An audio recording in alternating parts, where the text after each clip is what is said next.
اور انہوں نے ایک فرضی مقدمے کی صورت میں یہ معاملہ ان کے سامنے پیش کر دیا۔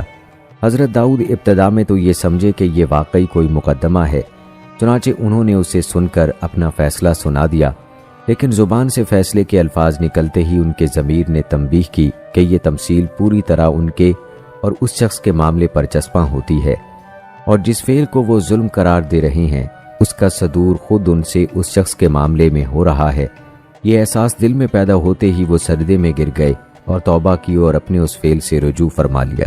دوستو، اب سوال یہ ہے کہ بائبل میں اس واقعے کی وہ گھناؤنی شکل کیسے بنی؟ تو یہ بات بھی تھوڑے سے غور کے بعد سمجھ میں آ جاتی ہے۔ معلوم ایسا ہوتا ہے کہ حضرت داؤد کو اس خاتون کی خوبیوں کا کسی ذریعے سے علم ہو گیا تھا، اور ان کے دل میں یہ خیال پیدا ہوا تھا کہ ایسی لائق عورت ایک معمولی افسر کی بیوی ہونے کی بجائے ملک کی ملکہ ہونی چاہیے۔ اس خیال سے مغلوب ہو کر انہوں نے اس کے شوہر سے یہ خواہش ظاہر کی کہ وہ اسے طلاق دے دے۔ اس میں کوئی قباحت انہوں نے اس لیے محسوس نہ کی کہ بنی اسرائیل کے ہاں یہ کوئی معیوب بات نہ سمجھی جاتی تھی۔ ان کے ہاں یہ ایک معمولی بات تھی کہ ایک شخص اگر کسی کی بیوی کو پسند کرتا تو بے تکلف اس سے درخواست کر دیتا تھا کہ اسے میرے لیے چھوڑ دے۔ ایسی درخواست پر کوئی برا نہ مانتا تھا، بلکہ بسا اوقات دوست ایک دوسرے کے پاس و خاطر سے بیوی کو خود طلاق دے دیتے تھے تاکہ دوسرا اس شخص سے شادی کر لے۔ لیکن یہ بات کرتے وقت حضرت داؤد کو اس امر کا احساس نہ ہوا کہ ایک عام آدمی کی طرف سے اس طرح کی خواہش کا اظہار تو جبر و ظلم کے عنصر سے خالی ہو سکتا ہے، مگر ایک فرما روا کی طرف سے جب ایسی خواہش ظاہر کی جائے تو وہ جبر سے کسی طرح بھی خالی نہیں ہو سکتی۔ اس پہلو کی طرف جب اس تمثیلی مقدمے کے ذریعے سے ان کی توجہ دلائی گئی تو وہ بلا تعمل اپنی اس خواہش سے دستبردار ہو گئے اور بات آئی گئی ہو گئی۔ مگر بعد میں کسی وقت جب ان کی کسی خواہش اور کوشش کے بغیر اس خاتون کا شوہر ایک جنگ میں شہید ہو گیا اور انہوں نے اس سے نکاح کر لیا تو یہودیوں کے خبیث ذہن نے افسانہ تراشی شروع کر دی، اور یہ خبیث نفس اس وقت اور زیادہ تیزی سے کام کرنے لگا جب بنی اسرائیل کا ایک گروہ حضرت سلیمان کا دشمن ہو گیا۔ ان محرکات کے زیر اثر یہ قصہ تصنیف کر ڈالا گیا کہ حضرت داؤد نے معاذ اللہ اوریا کی بیوی کو اپنے محل کی چھت پر سے اس حالت میں دیکھ لیا تھا کہ وہ برہنہ نہا رہی تھی۔ انہوں نے اس کو اپنے ہاں بلوایا اور اس سے زنا کا ارتکاب کیا، جس سے وہ حاملہ ہو گئی۔ پھر انہوں نے اوریا کو بنی امون کے مقابلے پر جنگ میں بھیج دیا اور فوج کے کمانڈر ہوآب کو حکم دیا کہ اسے لڑائی میں ایسی جگہ مقرر کر دے جہاں وہ لازماً مارا جائے، اور جب وہ مارا گیا تو انہوں نے اس کی بیوی سے شادی کر لی اور اسی عورت کے پیٹ سے سلیمان علیہ السلام پیدا ہوئے۔ یہ تمام جھوٹے الزامات ظالموں نے اپنی کتاب مقدس میں ثبت کر دیے ہیں تاکہ نسلاً بعد نسل اسے پڑھتے رہیں اور اپنی قوم کے ان دو بزرگ ترین انسانوں کی تذلیل کرتے رہیں جو حضرت موسیٰ علیہ السلام کے بعد ان کے سب سے بڑے محسن تھے، معاذ اللہ۔ دوستو، افسوس کی بات تو یہ ہے کہ قرآن مجید کے مفسرین میں سے ایک گروہ نے تو ان افسانوں کو قریب قریب جوں کا توں قبول کر لیا ہے جو بنی اسرائیل کے ذریعے سے ان تک پہنچے ہیں۔ اسرائیلی روایات کا صرف اتنا حصہ انہوں نے ساقط کیا ہے جس میں حضرت داؤد علیہ السلام پر زنا کا الزام لگایا گیا تھا اور عورت کے حاملہ ہو جانے کا ذکر تھا۔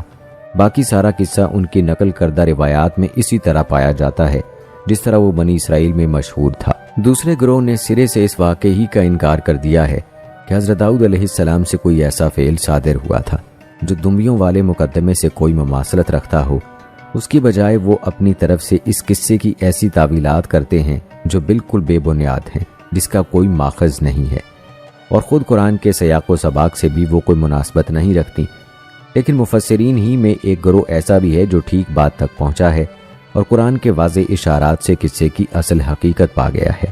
مثال کے طور پر چند اقوال بیان کیے جاتے ہیں۔ مسروق اور سعید بن جبیر دونوں حضرت عبداللہ بن عباس رضی اللہ تعالی عنہ کا یہ قول نقل کرتے ہیں، حضرت داؤد علیہ السلام نے اس سے زیادہ کچھ نہیں کیا تھا کہ اس عورت کے شوہر سے یہ خواہش ظاہر کی تھی کہ اپنی بیوی کو میرے لیے چھوڑ دے۔ اسی طرح علامہ ابو بکر جساس اس رائے کا اظہار یوں کرتے ہیں کہ وہ عورت اس شخص کی منکوحہ نہیں بلکہ صرف مخطوبہ یا منصوبہ تھی۔ حضرت داؤد علیہ السلام نے اسی عورت سے نکاح کا پیغام دے دیا۔ اس پر اللہ تعالیٰ کا عتاب ہوا کیونکہ انہوں نے اپنے مومن بھائی کے پیغام پر پیغام دیا تھا، حالانکہ ان کے گھر میں پہلے سے کئی بیویاں موجود تھیں۔ دوستو، بعض دوسرے مفسرین نے بھی یہی رائے ظاہر کی ہے، لیکن یہ بات قرآن کے بیان سے پوری مطابقت نہیں رکھتی۔ قرآن مجید میں مقدمہ پیش کرنے والے کے جو الفاظ نقل ہوئے ہیں وہ یہ ہیں: میرے پاس بس ایک ہی دنبی ہے اور یہ کہتا ہے کہ اسے میرے حوالے کر دے۔